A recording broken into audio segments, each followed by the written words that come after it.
ఈనాటి సభకు అధ్యక్షత వహిస్తున్న మురళీ నాయక్ అన్నకి మరి ముఖ్య అతిథిగా విచ్చేసిన గౌరవ ముఖ్యమంత్రి వర్యులు తెలంగాణ పులిబిడ్డ రేవంత్ అన్నకి, మంత్రి వర్యులైన సీతక్కకి, పొంగులేటి శ్రీనన్నకి, తుమ్మల నాగేశ్వరరావు గారికి, మరి నా తోటి శాసన సభ్యులందరికీ, వేమన్నకి, మరి ముఖ్యంగా వేదిక ముందున్న కాంగ్రెస్ కుటుంబ సభ్యులందరికీ పేరు పేరున నా నమస్కారాలు.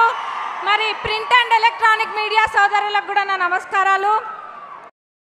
మనం బీజేపీకి ఎందుకు ఓటేయాలి, వాళ్ళు ఏం ఉద్ధరించిండ్రని ఓటేయాలి. 10 ఏళ్ళల్లా బీఆర్ఎస్ వాళ్ళు ఎట్లయితే ఈ 10 ఏళ్ళు మనం బీల్చుకదిన్నారో బీజేపీ వాళ్ళు చేసింది కూడా అంతే, అంతకు మించి వాళ్ళు ఏం చేయలేదు. వాళ్ళు ఏమి చేయలేదు. ఎందుకు వేయాలి మనం? వాళ్ళు 2 కోట్ల ఉద్యోగాలు ఇస్తా అని ఇయ్యనందుకు ఓటేయాలా వాళ్ళకి, లేకపోతే మత కలహాలు సృష్టించి మన అందరి మధ్య చిచ్చు పెడుతున్నందుకు ఓటేయాలా? దేనికి వేయాలి బీజేపీ వాళ్ళకి మనం ఓటు? ఏమైనా చేసిండ్రా వాళ్ళు? ఏం చేయలే. శ్రీరాముడు కేవలం వాళ్ళ సొత్తు అన్నట్టుగా వాళ్ళు చెప్పుకొస్తుండ్రు, కానీ అట్లేం లేదు. మొన్న జరిగిన శ్రీరామనవమి రోజు మనం అందరం జరుపుకోలేదా శ్రీరామనవమి? వాళ్ళు ఒక్కలే జరుపుకున్నారా? రాముడు మన అందరి సొత్తు, వాళ్ళ సొత్తు కాదు. మరి అట్లనే వాళ్ళ చేతిలో కొన్ని ఉన్నాయి, కొన్ని శక్తులు ఉన్నాయి. ఈడీ అంటారు, సిబిఐ అంటారు, ఇవన్నీ ఉన్నాయి. ఇవన్నీ పెట్టుకొని కేవలం అందరినీ భయపెట్టించి వాళ్ళ లొంగ తీసుకోవడం తప్ప వాళ్ళు ఏం చేయట్లేరు. మీరు అందరు గమనియండి, బీఆర్ఎస్ వాళ్ళు ఎట్లయితే దొంగ కేసులు పెట్టి ఇబ్బందులు పెట్టి వాళ్ళ తరపున చేసుకోవాలని చూసిండ్రో, మరి అదే విధంగా వీళ్ళు కూడా చేస్తుండ్రు. ఈడీ సిబిఐని చేతిలో పెట్టుకొని మరి రాజ్యాంగాన్ని రద్దు చేస్తారంట, అందుకోటేయాలా వీళ్ళకి? మరి మన భవిష్యత్తు నాశనం చేస్తా అంటున్నందుకు ఓటేయాలా? వాళ్ళకు ఓటేసినంత బుద్ధి తక్కువ పని ఇంకొకటి లేదు. మరి బీఆర్ఎస్ వాళ్ళు అంటారా వాళ్ళ కేల్కతం దుకాణం బంద్ అయింది ఆల్రెడీ.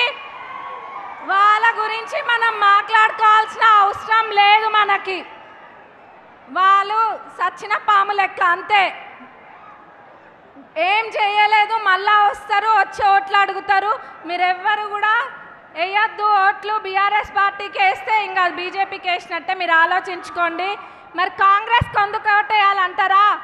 కాంగ్రెస్ ప్రభుత్వం ఏర్పడ్డప్పుడు 7 లక్షల కోట్ల అప్పు ఉంది రాష్ట్రం మీద. అయినా కానీ ఎక్కడ కూడా ఏవైతే గ్యారంటీలు ఉన్నాయో అవి ఏవి అమలు పరవడానికి వెనక్కి తగ్గకుండా కాంగ్రెస్ ప్రభుత్వం మాట ఇచ్చినామంటే మడమ తిప్పమన్న విధంగా ముందుకెళ్ళింది. ముఖ్యమంత్రి గారు ప్రమాణ స్వీకారం చేసిన తర్వాత ఎంబటే మహిళలకి ఉచిత బస్సు ప్రయాణం అని చెప్పి అది మొదట పథకం అమలు పరిచింది. అట్లనే వేరేవన్నీ కూడా అమలు పరవడం జరిగింది. ఇదే కాదు, ఇప్పుడు రైతుల పేరు చెప్పుకొని బీఆర్ఎస్ ప్రభుత్వం ఏదో రాజకీయం చేద్దాం అనుకుంటుంది. కానీ రైతులు ఎవరు పిచ్చోళ్ళు కాదు. వాళ్ళెవ్వరికి గతంలో పంటలు ఎండిపోతే నష్టపరిహారం ఏవి చెల్లించకుండా ఇప్పుడు వచ్చి ఏదో చేస్తామని చెప్తుండ్రు. అవి ఎవరు నమ్మద్దు, దయచేసి వాళ్ళకు ఓటేయద్దు. 4 నెలల మా పాలనని వాళ్ళు తప్పు పడుతుండ్రు. 10 ఏళ్ళు వాళ్ళు ఏం చేసిండ్రు? వాళ్ళు ఏం చేయలే. కానీ మా ప్రభుత్వం అన్నీ ఇప్పటికే చాలా పథకాలు అమలు పరిచింది. మరి ఆగస్టు 15వ తారీఖు వరకు రేవంత్ అన్న చెప్పిండ్రు, రుణమాఫీ కూడా చేస్తారు. ఇవన్నీ దృష్టిలో పెట్టుకొని మీరు బలరాం అన్నకి ఓటేయాలని నేను మనస్ఫూర్తిగా కోరుకుంటూ సెలవు తీసుకుంటున్నా. Thank you.